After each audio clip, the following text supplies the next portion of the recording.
Twelfth वाले सभी students ध्यान दें। ट्वेल्थ क्लास के लिए आज का वीडियो बहुत ज़्यादा महत्वपूर्ण होने वाला है और आज का वीडियो उन सभी स्टूडेंट्स के लिए है, स्पेशली जिनके पास बायोलॉजी है।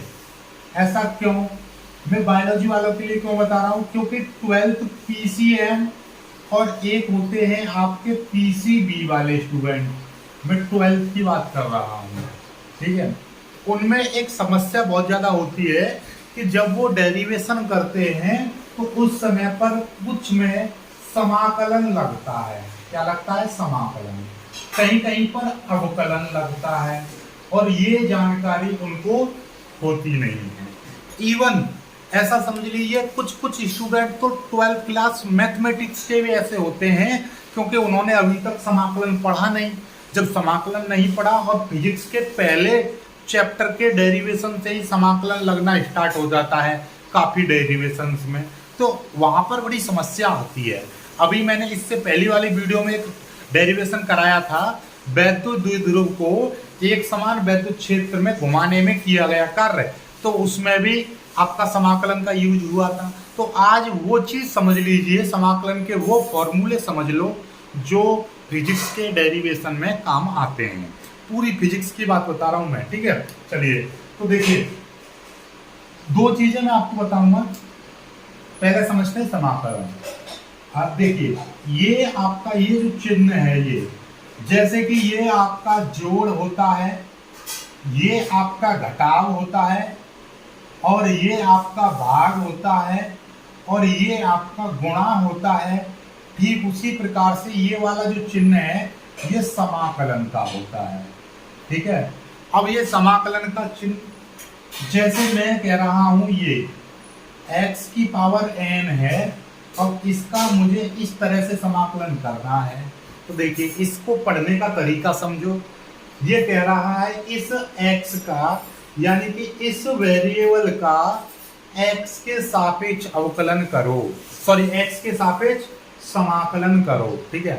दूसरी चीज समझ लो, ये इस तरीके से लिखा हुआ है, ये x की पावर n है और ये आपका y है। तो इसका मतलब ये है कि ये जो वेरिएबल आपको दे रखा है इसका y के सापेक्ष, क्या y के सापेक्ष समाकलन करो। क्या करो? समाकलन करो। यदि मैं यहाँ पर x लिख दूंगा तो इसका x के सापेक्ष समाकलन करो। यदि मैं यहाँ पर m लिख दूंगा तो इसका m के सापेक्ष समाकलन करो। तो ये चीज होती है। पहली बात समझ गए, पहला नियम। अब दूसरी चीज समझो कि यदि ये x है और ये भी x है तो हम बोलेंगे कि ये इसके सापेक्ष हम समाकलन करेंगे, तो इसको छोड़कर, यानी कि जैसे कि ऐसा समझो, एक संख्या दे रखी है बहुत लंबी से, ये दे रखी है a x square y square m z। ये अब मैं इसका समाकलन कर रहा हूं x के सापेक्ष, तो मतलब ये है कि इस x को छोड़कर बाकी सारी चीजें यहाँ पर कांस्टेंट मानी जाएंगी और कांस्टेंट को हम बाहर निकाल लेते हैं तो a बाहर आ जाएगा, एक्स स्क्वायर आपका बाहर आ जाएगा, सॉरी एक्स स्क्वायर, क्योंकि एक्स के सापेक्ष तो कर रहे हैं, एक्स नहीं, वाई स्क्वायर आपका बाहर आ जाएगा, एम बाहर आ जाएगा, जेड। तो बचा क्या? केवल एक्स स्क्वायर बचा और ये हो गया डी। ठीक है। अब आपको ये वाला सॉल्व करना है बस, ठीक है। यदि यहाँ पर आपका वाई होता तो ये वाली चीज और ये वाली सारी कांस्टेंट हो जाती, तो हमको क्या निकालना पड़ता? हमको निकालना पड़ता ए एक्स स्क्वायर एम जेड, और ये आपका बचता केवल और केवल वाई स्क्वायर बचता, और ये डी। ठीक है। यदि यहाँ पर साइन थीटा है और ये यहाँ पर साइन एक्स है और ये मैं कह रहा हूँ इस थीटा के सापेक्ष, अब थीटा के सापेक्ष करना है तो मेरे को साइन एक्स में बाहर निकाल लूंगा और ये साइन थीटा और ये डी थीटा। अब ऐसा मत करना कि इसमें से साइन भी बाहर निकाल लो, क्योंकि ये साइन थीटा तो ये अपने आप में एक वैल्यू मानी जाएगी। तो ये इस तरीके से, ठीक है। समझ में आ गई बात? नहीं आ गई? चलिएगा ये चीज सीखो। तो x की पावर n का जब हम समाकलन करते हैं तो क्या होता है? ये होता है x की power n plus 1 upon n plus 1, ठीक है। और यहाँ पर एक कोई भी कांस्टेंट हम जोड़ देते हैं, यहाँ पर हमने c जोड़ दिया। ऐसा क्यों? क्योंकि कांस्टेंट जोड़ दिया जाता है समाकलन में, ठीक है। चलिएगा आगे चलते हैं। जब लिमिट लगी होती है, यहाँ पर लिमिट लगी होगी, तब आप यहाँ पर समाकलन में नहीं जोड़ेंगे, नहीं तो जोड़ना पड़ता है। ठीक है, यदि यही इस तरीके a और b को लिमिट दे रखी होती x की पावर n dx, तो कैसे करते हम, करते यही x की पावर n प्लस 1 बट्टे n प्लस 1, और ये बाहर आ जाता, a और b यहाँ पर आ जाता। अब यहाँ पर हम c नहीं लगाएंगे। क्यों नहीं लगाएंगे? क्योंकि अब यहाँ पर क्या लिमिट दे रखी है, इस लिमिट का भी यूज होता है कुछ। ठीक है, सवाल एक और ये दो। ठीक है, एक और समझते हैं। तीसरा फॉर्मूला साइन एक्स का, साइन थीटा का, यदि हम थीटा के सापेक्ष यदि हम करेंगे समाकलन, तो क्या आएगा, माइनस कॉस थीटा आता है। क्या आता है? माइनस कॉस थीटा आता है। ठीक, चलिएगा है। और यदि यहीं पर आपका यदि लिमिट, इसमें प्लस सी एक कांस्टेंट जोड़ देंगे। यदि ये लिमिट दे रखी होगी तो फिर आपको कांस्टेंट जोड़ने की जरूरत नहीं है, माइनस कॉस थीटा ही रहेगा।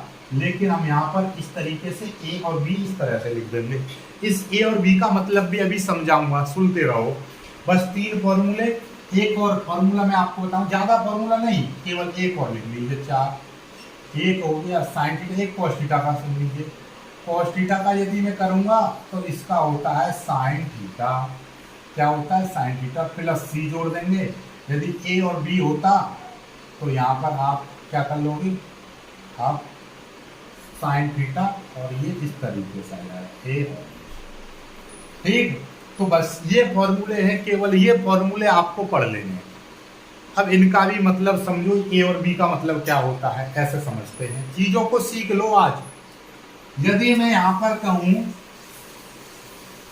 θ1 θ2, यहां पर है आपका साइन थीटा, और इसका आपको समाकलन करना है, तो कैसे करोगे? देखिए, साइन थीटा का क्या था, साइन थीटा का थीटा के सापेक्ष माइनस कॉस थीटा था, माइनस कॉस थीटा, ये ब्रैकेट, और यहाँ पर पहली लिमिट ये और दूसरी लिमिट ये।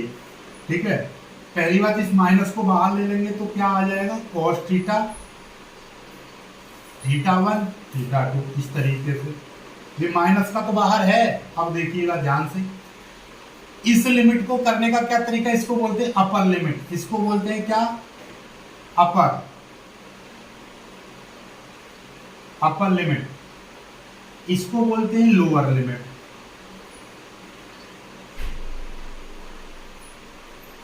पहले अपर लिमिट, जहां पर देखिए हमने किसके सापेक्ष ये समाकलन किया है, एक्स थीटा के सापेक्ष। यदि मैं थीटा के सापेक्ष समाकलन कर रहा हूं तो जहां पर थीटा आएगा वहां पर मैं θ2 अपर लिमिट रख दूंगा, अपर लिमिट। तो cos थीटा की जगह पे आ जाएगा θ2।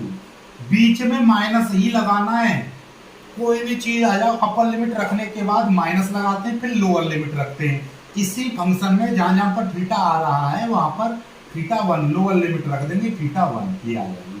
बस हो गया। अब माइनस के अंदर मल्टीप्लाई करेंगे तो ये तो cos θ2 माइनस का हो जाएगा, ये प्लस का हो जाएगा, तो cos ये हो जाएगा θ1 माइनस ये हो जाएगा cos θ2। यही उत्तर आ गया इसका। समझ पाए बात को? नहीं समझ पाए? ये डेरिवेशन में आया था उस दिन, तो इस तरीके से किया जाता है। एक और चीज समझो, एक इसको स्क्रीनशॉट ले लीजिएगा। ठीक है, एक और चीज समझते हैं, यदि मैं इसको मिटा दे रहा हूँ। ठीक है, चलिए, x की पावर n का देखिए इस तरह से करेंगे, जैसे कि मेरा यहाँ पर दे रखा है 1 और 2, यहाँ पर दे रखा है x की पावर 4 और ये है dx। चलिएगा, इसका समाकलन करेंगे तो हम किस तरीके से करेंगे? हमने क्या बताया, x की पावर n का समाकलन होता है n plus 1 upon n plus 1। ठीक है, कोई दिक्कत नहीं है। तो यहाँ पर देखिएगा n की जगह पर 4 है तो क्या हो जाएगा, x की पावर 4 प्लस 1, नीचे भी आ जाएगा 4 प्लस 1, और फिर ये ब्रैकेट और लिमिट यहाँ पे आ जाएगी 1 और ये आ जाएगा 2। ठीक है, ये आ गई लिमिट। अब देखिएगा 4 प्लस 1 5 हो जाएगा, 1/5 को मैं बाहर निकाल लेता हूँ और ये क्या बचेगा अंदर, x की पावर 5 बचेगा। क्यों, ये भी 3 4 और 1 5 हो जाएगा, x की पावर 5 1 और ये हो जाएगा 2 यहाँ पर। अब देखिएगा ये समाकलन हमने किसके सापेक्ष किया था, x के सापेक्ष किया था। तो इस फंक्शन में जहां पर भी x आ रहा है वहां पर हम एक बार तो अपर लिमिट रख देंगे। ठीक है, तो अब देखिएगा ध्यान से, कैसे करेंगे, देखिए ये है x, तो x की जगह पर हम 2 रखेंगे, फिर घात 5, क्यों, क्योंकि x की पावर 5 है तो हमने 2 की पावर 5 कर दिया, केवल x की जगह पर 2 रखा है, घात को चेंज नहीं करेंगे, बीच में माइनस लगाएंगे। अब x की जगह पर 1 रखेंगे, 1, इसकी पावर भी 5 कर देंगे, फिर ये 1, इसको सॉल्व करेंगे, ये 1/5 गुणा, अब ये 2 की पावर 5 की वैल्यू कितनी हो जाएगी, 2 गुणा 2 गुणा 2 गुणा 2 गुणा 2, तो कितना हो जाएगा, 2 दूनी 4 दूनी 8 दूनी 16 दूनी 32, ये कितना हो जाएगा 32। 1 की पावर 5 की वैल्यू 1 हो जाएगी, तो कितनी आ जाएगी, 32 में से 1 गया, 31 बचेंगे, तो 1/5 इंटू 31, तो कितना हो जाएगा 31/5। इस तरह से आप कर पाओगे चीजों को, ठीक है, ये भी समझ में आ गया किस तरीके से इसको करना है। तो अब डेरिवेशन में कर लोगे, यदि x की पावर n आ जाए कुछ भी, तो हम उसको किस तरीके से करेंगे, इस रूप में कर देंगे, ठीक है। चलिएगा, समझ में आई बात, नहीं आई, इस तरीके से ये करने होते हैं, ठीक है। ऐसे ही आपको अवकलन के कुछ फॉर्मूले और बता दे रहा हूँ, अवकलन में लिमिट कभी नहीं आती है, और डेरिवेशन में आपको बता रहा हूँ, फिजिक्स के जितने भी डेरिवेशंस होंगे, फिजिक्स के जितने भी डेरिवेशंस होंगे, वहां पर आपको क्या करना पड़ेगा, वहां पर केवल समाकलन ही ज्यादा आता है। क्या आता है, समाकलन ही ज्यादा आता है। लेकिन अवकलन के फॉर्मूले में और लिखवा दे रहा हूं आपको 3, x की पावर, देखिए अवकलन, ये d/dx, ये अवकलन, ये किसका साइन है, अवकलन का है, और ये x है, x की पावर n है, तो किसी भी x की पावर n का यदि मैं अवकलन कर रहा हूँ x के सापेक्ष, इसको बोलेंगे x का x के सापेक्ष अवकलन, तो ये होता है n x की पावर n-1, ठीक है। चलिए, इसमें कांस्टेंट नहीं जुड़ता है। यदि sin x का मैं अवकलन करूंगा तो क्या आएगा, cos x आएगा, d/dx, और cos x का यदि मैं अवकलन करूंगा तो वो sin x आता है। बस ये 3 फॉर्मूले ही इसके लिए पर्याप्त हैं, ठीक है। चलिएगा, अब एक चीज और मैं आपको बताना चाहता हूँ, क्या आपको बताना चाहता हूँ, क्योंकि कुछ चीजें आगे डेरिवेशन आएंगे तो वहां पर कुछ चीजें आपको सीखनी पड़ेंगी। जैसे कि मैं आपको बता दूं, कहीं कहीं पर आएगा कि भैया ये sin ax + b, अब इसका आपको समाकलन करना है x के सापेक्ष। अब आपको बड़ी समस्या आएगी, तो भाई इसको x के सापेक्ष कैसे करेंगे, जब यहाँ पर डायरेक्टली x ना दिया हो तो क्या करेंगे, जो भी आपको x ना दिया हो तब आपको समाकलन कैसे करते हैं, देखिएगा, इस sin x का तो आपको क्या करना पड़ेगा, ऐसा समझो कि ये अपने दिमाग में समझो कि ये वाली चीज x है, ठीक है। तो sin x का अकॉर्डिंग sin थीटा का cos थीटा होता है, इसी तरीके से ये क्या हो जाएगा, sin x का cos x हो जाएगा, माइनस cos x, x की जगह पर क्या है, ax + b, ठीक है। अब जो x की जगह पर होता है, जो x की जगह पर होता है उसका हम क्या करते हैं, उसका करते हैं हम अवकलन, क्या करते हैं, उसका अवकलन करके नीचे लिख देते हैं, उसका अवकलन करके नीचे लिख देंगे। तो इसका अवकलन d/dx, और जो हमने x माना था, क्या माना है x, ये ax + b, इसका अवकलन करके रख देंगे। एक चीज और फॉर्मूला यहाँ पे लिख लीजिएगा, किसी भी कांस्टेंट यहाँ पे लिख दीजिए, किसी भी कांस्टेंट का अवकलन कितना होता है, 0 होता है, किसी भी कांस्टेंट का अवकलन 0 होता है।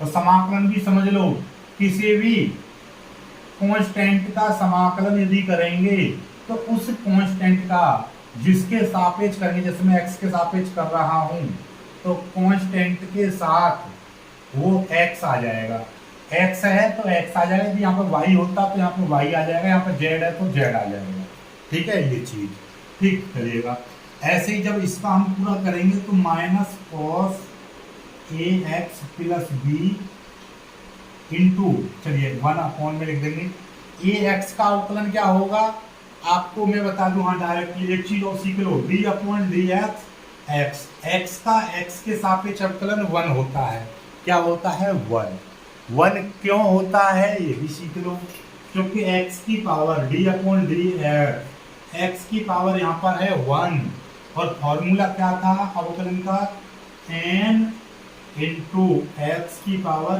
n minus one. n की जगह पे 1 है तो 1 यहाँ पे आ जाएगा, x की पावर 1 माइनस वन, तो 1 x की पावर 0, और 1 x की पावर, किसी की पावर 0 होता है तो उसका मान 1, 1 की गुणा करेंगे तो 1, तो इसीलिए x का होता है 1।